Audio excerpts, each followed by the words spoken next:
सात संगत जी, प्यार से कहना धन अनकार जी। तो यहाँ इस अवतार वाणी के शब्द ने ये जो माया के ऊपर ये बात से शब्द में दर्शाया जा रहा है कि ये संसार में जो दिख रहा है, संसार भी अपने आप में पूरा का पूरा या जो कुछ भी हम देखते हैं अपने जीवन में अनुभव करते हैं, इन आँखों से जो कुछ दिख रहा है वो सब माया ही है। वो इल्यूजन रूप में जो कहा जाता है कि कैसे ये माया के का ही रूप है संसार, उस तरह की आज है कल नहीं, क्षण भंगुर वाली बात कि ये इसका तो आना जाना लगा ही रहेगा। जैसे कभी एक उदाहरण के तौर पे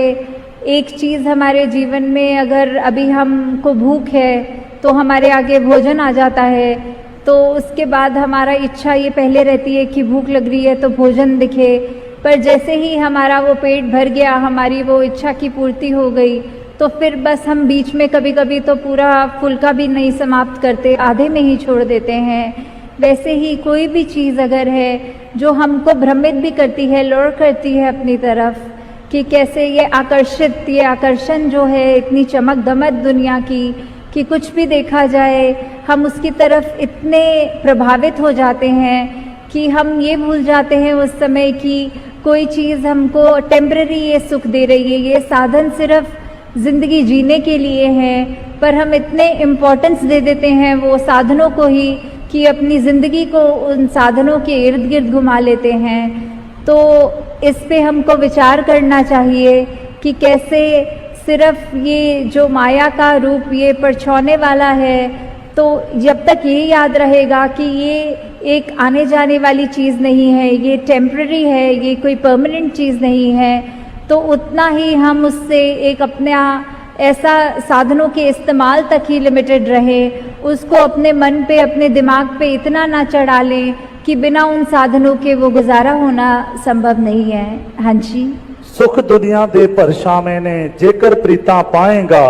टल गए परछावे जिस तम रोएगा कुरलाएगा। तो यहाँ परछाओं की तरह ये दुनिया में सब ये माया को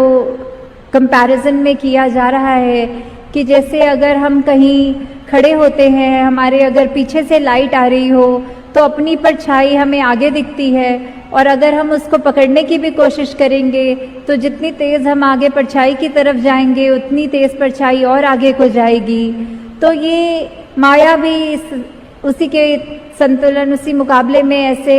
ली जा रही है कि ये तो एक परछाई ही है, हम चाहकर भी वो परछाई को नहीं पकड़ सकते, और जितना पकड़ेंगे उतना और उसका प्रभाव हमारे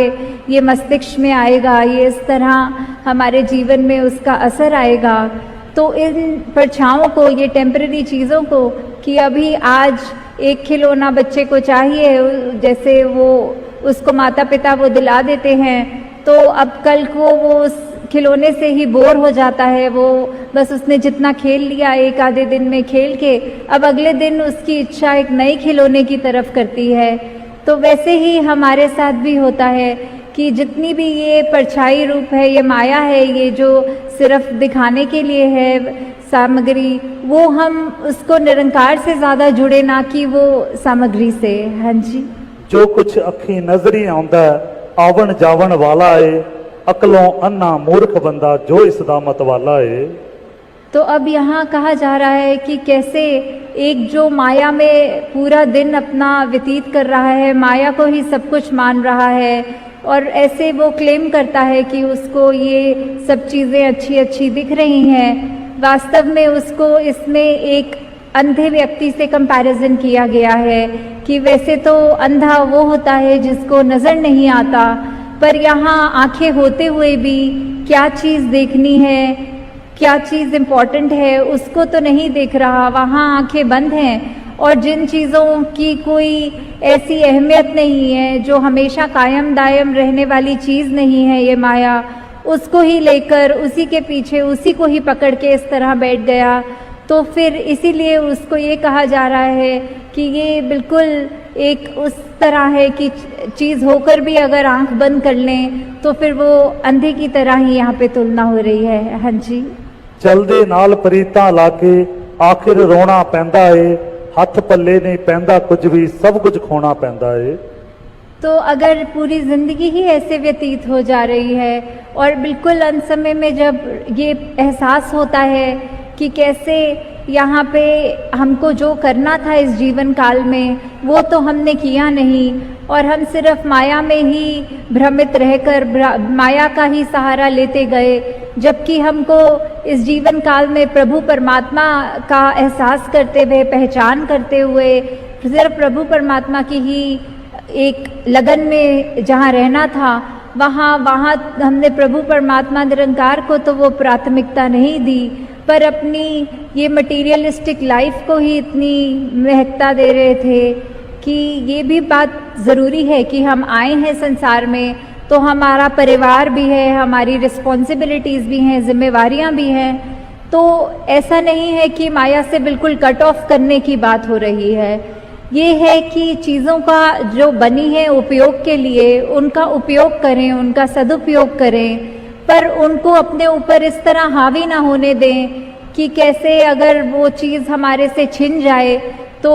इतना उसका असर हमारे ऊपर हो कि हम निराश हो जाएं या फिर इतनी एक्सट्रीम में ले जाएं कि अपनी ज़िंदगी को ही वहाँ समाप्त करने के ख्याल आएं। तो हमें ये सब चीज़ों से उठना है। सिर्फ ये प्रभु निरंकार परमात्मा जो हमेशा एक ही रहता है, सहज रूप में है, और उसी की ही ये मजबूती लेते हुए अपने जीवन को चलाते जाना है। हाँ जी। नाल संत दे प्रीत करे जो सुख ओ सारे पा लेंदे, संत अवतार करे जे कृपा अपने नाल मिला लेंदे। तो कैसे संतों का योगदान रहा है एक इंसान पर कि कैसे वो प्रभाव इस तरह अपना छोड़ते हैं कि जब हम सत्संग में आते हैं और यहाँ का प्रभाव उस तरह जो वचन बोले जाते हैं उनको इस तरह से अपने जीवन में उतारते हैं कि हमें फिर ये लगता है कि संतों ने हमारे को सही मार्ग दिखाया है।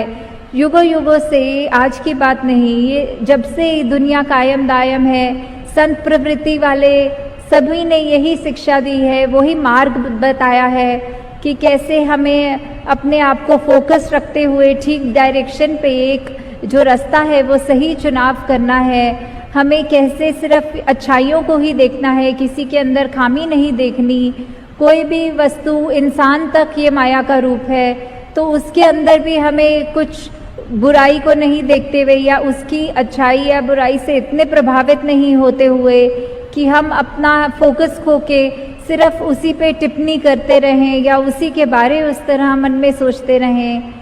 तो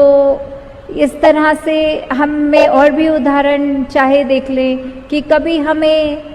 ये भी लगता है कि एक माया का रूप कोई गैजेट ले लें, कोई फ़ोन वगैरह कुछ भी ले लें, जब तक वो नया है हम उसकी कितनी संभाल करते हैं। दिन ब दिन जैसे जैसे वो पुराना होता जाता है फिर हमें उसकी इतनी परवाह नहीं रहती जितना पहले रहता है, और उसके बाद वो मन फिर से करता है कि अब अपने उस गैजेट को बदल लें और कोई नई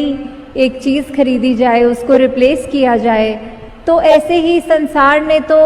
ये जो वस्तुएं हैं इनका तो ये चलना रहता ही रहेगा, पर हमारे को ये संत ये क्या सिखा रहे हैं, ये सत्संग में आने का हमारा मकसद क्या है, ये सिर्फ प्रभु परमात्मा निरंकार की बात कि कैसे हमको एक ये गौतम बुद्ध भगवान जी ने भी यही अपने ये भावों में रखा था। उन्होंने दोनों जिंदगियां देखी थी कि कैसे वो एक राजा के रूप में भी जिंदगी को बिताते हुए, महल माड़ियां होते हुए, और फिर एक वो उनकी मेडिटेटिव वो जिंदगी जहां उन्होंने अपने आप को अलूफ करके बिल्कुल अकेला करके, तो बीच में उन्होंने एंड में जो निष्कर्ष निकाला वो उन्होंने यही निकाला कि दुनिया के ये जो दो एक्सट्रीम्स हैं इसको तो हमने उस तरह नहीं अपनाना, पर ये जो मध्य मार्ग है, ये जो बैलेंस है, इसको मध्य मार्ग को ही हमको चुनना है कि जहाँ ना बिल्कुल कोई उतराई की बात, ना बिल्कुल चढ़ाई की बात, बस एक ही बात कि कैसे हमको अपने जीवन में ये सारी माया होते हुए भी, ये संसार जो माया का रूप है वो होते हुए भी हमें कैसे उस माया से बचते हुए सिर्फ और सिर्फ ये परमात्मा में अपना ध्यान जोड़ना है। कैसे हम ये जो ब्रह्म ज्ञान की दात जो प्राप्त कर चुके हैं उसके बाद भी अगर हम उससे ज़्यादा, निरंकार से ज़्यादा इम्पोर्टेंस अगर और किसी को दे रहे हैं तो इसमें कमी हमारी ही है कि हम कैसे उसको, इतना जो अनमोल सी वस्तु है उसको लेते हुए ध्यान में नहीं बल्कि और चीज़ों में दिन रात लगे हुए हैं। तो ऐसे ही वही बात कि जहाँ पे